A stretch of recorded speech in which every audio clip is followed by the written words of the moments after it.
Hello and welcome to another Mathinator video. This time I will be doing SAT Practice Test 10, Section 3, Math with No Calculator. And you can find a blank copy of this test at collegeboard.org. That way you can download and print it out for yourself and work the problems along with me. Because of course one of the keys to success on the SAT is to practice your math, and practice your math some more. And of course with that you need to make sure you are practicing doing the problems correctly. And one way to do that is to work the problems out along with me in this video and the other videos that I have made for the other SAT practice tests. So the more you practice, the better you will get at doing the math, and it will sharpen your skills and sharpen your knowledge of the type of concepts and the understanding that you need to have in order to do well on the SAT. And also with that is you need to make sure you are reading every question carefully, and that is true for any test that you take. But here you want to make sure that you are reading each question slowly, thoroughly, and carefully. Make sure you understand exactly what it's asking you. Take note of what is given in the problem, especially if it's a word problem. Take note of what is given. Make sure you understand how you know when you have gotten the correct answer. So of course what I do as I go through this video, I'll be reading each question one time, and then as I solve it, I like to give some hints, some insight into the concepts that are involved. Because of course when you take the SAT, you won't be facing the same questions, but you will be facing similar concepts, and I want to make sure that you are able to quickly recognize the concepts that it is drawing upon, each question is drawing upon, and that way you will be able to do well. So that's enough of an intro. Let's go ahead and get into this. 2z plus 1 equals z. What value of z satisfies the equation above? So what value satisfies the equation? Of course, that's just a fancy way of saying solve for z. So we're going to subtract z from each side, subtract 1 from each side, and they start us off with a nice easy one. Z is equal to -1. A television with a price of $300 is to be purchased with an initial payment of $60 and weekly payments of $30. Which of the following equations can be used to find the number of weekly payments W required to complete the purchase, assuming there are no taxes or fees? So we need to recognize this as a linear equation, y equals mx plus b, and in this case y equals m times w weeks plus b. Now that y is paying it off. We're paying off that $300, so that is going to be our y. We're trying to pay that off. Okay, let's start with that.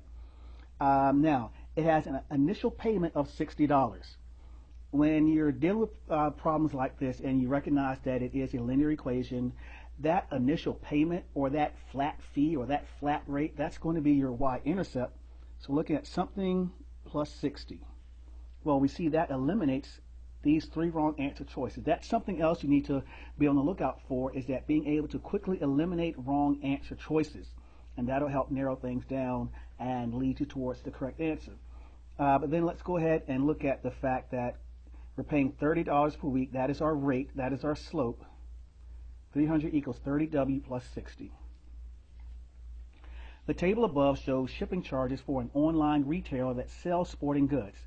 There is a linear relationship between the shipping charge and the weight of the merchandise. Which function can be used to determine the total shipping charge, f of x, in dollars for an order with a merchandise weight of x pounds? All right, so once again, we're looking at y equals mx plus b.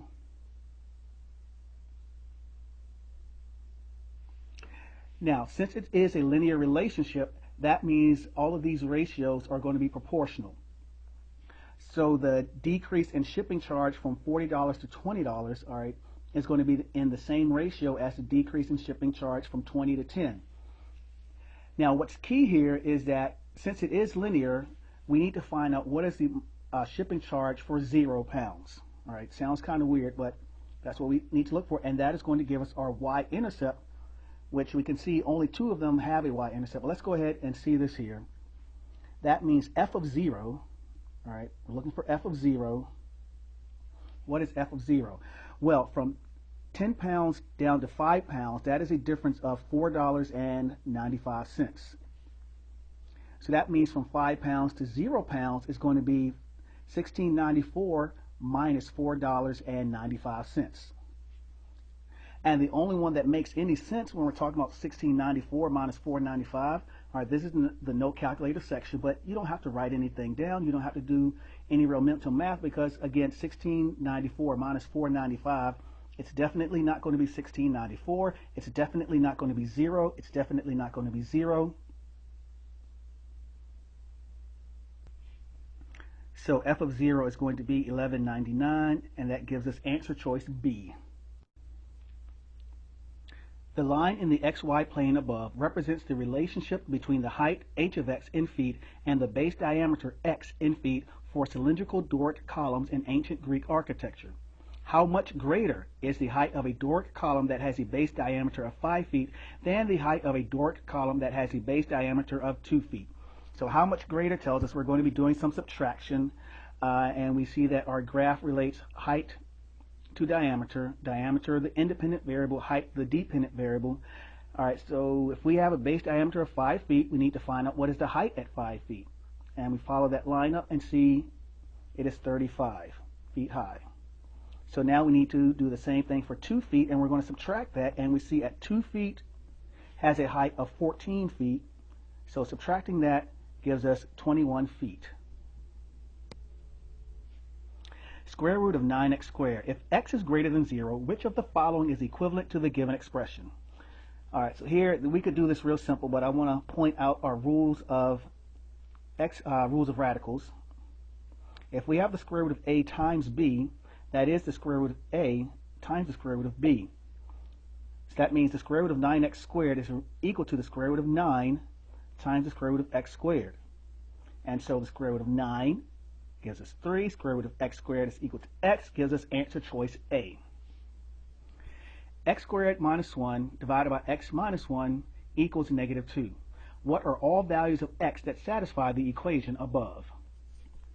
Now, I talk about in my other videos this idea of math eyes. We need to have math eyes. And looking at this right here, we have a rational over on the left. So we want to multiply both sides by x minus 1 to clear that fraction. But math eyes, we got to be able to recognize certain things to help us out. X squared minus 1, that's a difference of 2 squares. So if we factor that, x plus 1, x minus 1, divided by x minus 1 equals negative 2. Now these two x minus 1s, they divide out. And that leaves us with x plus 1 equals negative 2. So x equals negative 3. Yeah. Okay, need to be able to recognize stuff like that real quickly. Helps you out. The graph of y equals f of x is shown in the xy plane. What is the value of f of 0? Well, we need to understand our function notation. So f of 0 means what is the value of the function when x equals 0. Or in other words, we need to recognize f of 0 is the y-intercept. And we see the y-intercept is right here at 4. In the figure above, point B lies on line segment AD. What is the value of 3x? All right, so we got some good geometry going on here. We see that they tell us that over here, that's a right angle. That means on the other side, that is also a right angle because we have a straight angle there. ABD is a straight angle. Now, we have to understand, we know that a right angle means it's 90 degrees. So looking at what we're given, we know that x plus 2x plus 2x equals 90. That gives us 5x equals 90 degrees. So x is equal to 18. Now remember I said we need to know when we have the correct answer. We see that 18 is one of our answer choices, but 18 is not the answer. X is equal to 18. This is asking us for what is the value of 3x. So since x is 18, 3x is going to be 3 times 18, 54. Which of the following is an equation of line L in the xy plane above? All right, a couple things with this one right here. Let's take notice of the fact that they give us the x-intercept and the y-intercept. And both the x-intercept and the y-intercept are negative 4. We know the x-intercept is the value of x when y equals 0, and the y-intercept is the value of y when x equals 0. And again, since both are negative 4, we need to find which equation equals negative 4 when x and y are both 0. So if we put 0 in for y in A, then x is negative 4. But if we put 0 in for x, we get negative y equals negative 4, y equals 4. We can drop down and we see with equation C, if we put 0 in for x, we get y equals negative 4. If we put 0 in for y, we get x equals negative 4. That is our answer. That's one way. Now, on some of these problems, if you've been watching my videos, on some of them I will show you more than one way to solve it. Because a lot of them there is more than one way. So on some of them, let's just look at some options. We can see that we have a slope of negative 1. And we have our x-intercept of negative 4. So this is negative 4, 0. And this is 0, negative 4. Okay. And now, since we can read from our slope as negative 1, we can say y minus 0. So y equals negative 1 x minus negative 4. And that gives us y equals negative 1 times x plus 4, y equals negative x minus 4, and then putting this into standard form, adding that x, we get x plus y equals negative 4. Same answer, of course. The graph of y equals 2x squared plus 10x plus 12 is shown. If the graph crosses the y-axis at the point 0k, what is the value of k? Now, we need to recognize the point 0k is the y-intercept, math eyes. We need to recognize x is 0 and then k, so when x is 0, that is our y-intercept. If we put 0 in for x, all right, that goes to 0, that goes to 0, we get y equals 12, so it is D, answer choice D, 12. A circle in the xy plane has center 5, 7, and radius 2. Which of the following is an equation of the circle? All right, so now we need to recognize that the equation of a circle, x minus h squared plus y minus k squared equals r squared. And it tells us our radius is 2, so that means the r squared is going to be 4. That eliminates c and it eliminates d. Now let's talk about the center and the h and k. All right, in the equation, h is going to have the same value as our x-coordinate in the center, but with the opposite sign. Same thing for the k. It's going to have the same value as the y-coordinate in our center, but with the opposite sign. And so we're looking for x minus 5 and x minus 7, so it is answer choice A. In the figure above, triangle ABC is similar to triangle DEF. What is the value of cosine E? All right, so we need to recognize and understand that when it comes to similar triangles, corresponding angles are congruent. So that means angle A is congruent to angle E is congruent to angle B. And let's see here, we have cosine of B. We know cosine is adjacent over hypotenuse. Okay, so we're looking at 12 divided by 13. And as we've seen here, since E is congruent to B, that means the cosine of E is going to be equal in value to the cosine of B, 12/13. In the xy plane, the graph of the function f of x equals x squared minus 5x plus 4 has two x-intercepts. What is the distance between the intercepts? So we have a nice little twist on a familiar type of problem here. We want to know what are the x-intercepts. So since we have this quadratic, we know the x-intercepts are going to be the roots here. So let's get back to this. All right, so we want to know the intercepts. So let's go ahead and set it equal to 0. So we have x squared plus 5x plus 4 equals 0. And we know that's going to be x plus 1, x plus 4 equals 0. And so that tells us we've got 4 and we've got 1, and the distance between those is going to be 3, so C. And I guess I can go ahead and finish this all the way through. So we know that's going to be x plus 1 equals 0, x plus 4 equals 0. So we know the x-intercepts are going to have the same value as the factors in here, but with opposite sign.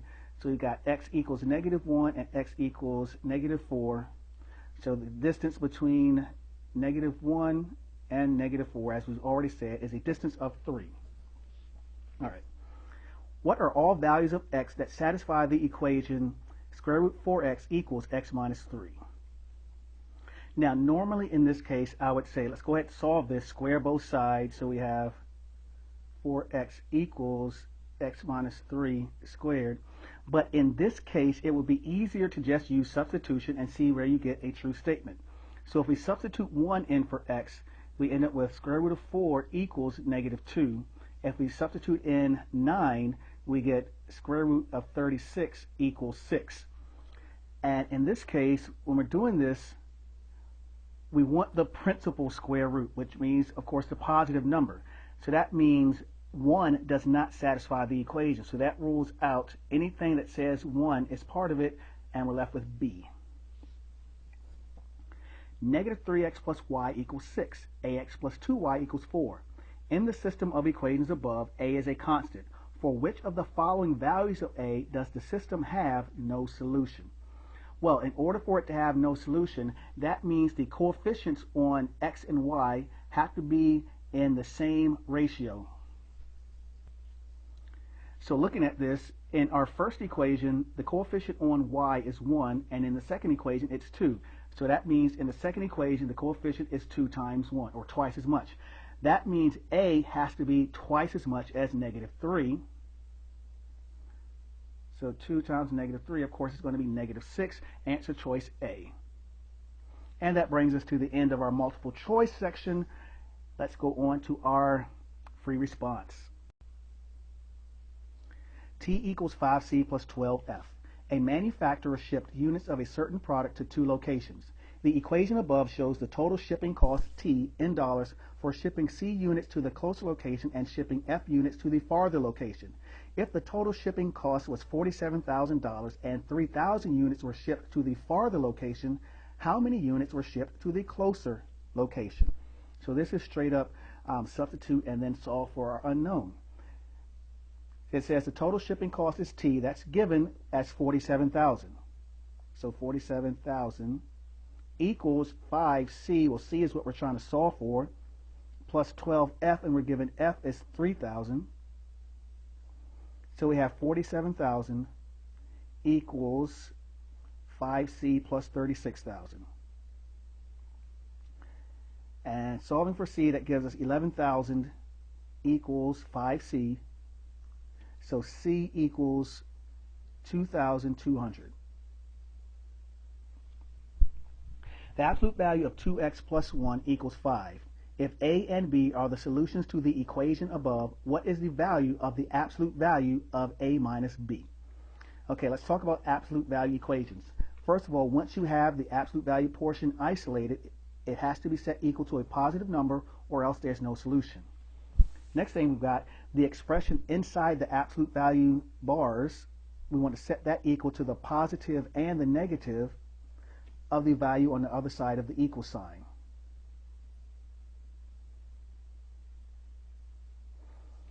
Because again, if the portion inside the bars is -5, that absolute value is going to equal 5. So this gives us 2x equals -6 and 2x equals 4. So we have x equals -3 and x equals 2.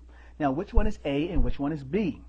Since we're trying to find the value of the absolute value of A minus B, all right, that's what we're solving for here.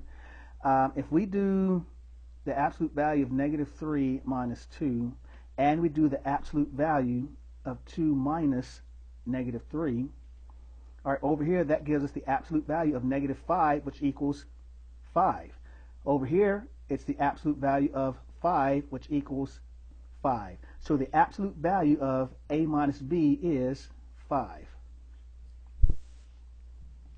Juan purchased an antique that had a value of $200 at the time of purchase. Each year, the value of the antique is estimated to increase 10% over its value the previous year. The estimated value of the antique in dollars 2 years after purchase can be represented by the expression 200A, where A is a constant. What is the value of A? We need to recognize here that increase 10% over its value the previous year. That is exponential growth. And it starts with a value of $200. So 200 is going to be our multiplier. And our base is going to be that increase of 10% over. So that's going to be 1.1. All right, so we take 1 and then add to it the decimal value of that percentage. So it's 200 times 1.1 to the t. Now let's look at it. It's talking about 2 years after the purchase. So we're looking at what is 200 times 1.1 squared. Now looking at what we've got here, this is going to be the a that we're solving for. So that means we got a equals 1.1 squared. Now how are we going to do 1.1 squared? Well, we need to recognize that 1.1, let's just write 11. All right, one of the things, learning and knowing your perfect squares from 1 squared equals 1 to 25 squared equals 625 comes in very handy. So we've got 11 squared equals 121. So 1.1 squared is going to, we need to move that decimal 2 places to the left, so it's going to be 1.21. So let me explain that. Since, well, let me see, 11 divided by 10 is 1.1. So when we did 11 squared, we had to divide by 10 and then divide by 10 again. So we had to take 11 squared and divide by 100 to account for that dividing by 10 each time. 11 divided by 10 equals 1.1. Okay? All right, let me just stop talking there before I cause too much unnecessary confusion. 2x plus 3y equals 1200. 3x plus 2y equals 1300. Based on the system of equations above, what is the value of 5x plus 5y? All right, this one might be just deceptively easy. It may look like there's a lot you have to do to it, but looking at what we have with our math eyes, we see we want to know the value of 5x plus 5y. Well, my x's have 2 and 3 as the coefficients. The y has 2 and 3 as the coefficients. So if I add them, 2x plus 3x equals 5x. 3y plus 2y equals 5y. And so 1200 plus 1300 equals 2500, and that is the value of 5x plus 5y. If u plus t equals 5 and u minus t equals 2, what is the value of u minus t times u squared minus t squared? All right, so this one, we need some quick math eyes here. And as I look at this, I see that u minus t equals 2, so we can use substitution right there. But that u squared minus t squared can be a little tricky, but we see in our given equations, u and t both have coefficient of 1 in both equations. That means we can isolate one of those variables in both equations to solve for it, and then we can get our unknown. So let's look at what I'm talking about here. Let's go ahead and solve for u. U plus t equals 5, so u equals 5 minus t. But u minus t equals 2, so that means u equals 2 plus t. And now u has to equal itself, so that'll give us 5 minus t equals 2 plus t, which gives us 3 equals 2t, 3 halves equals t. Now that we know what t equals, we can say u equals 2 plus 3 halves.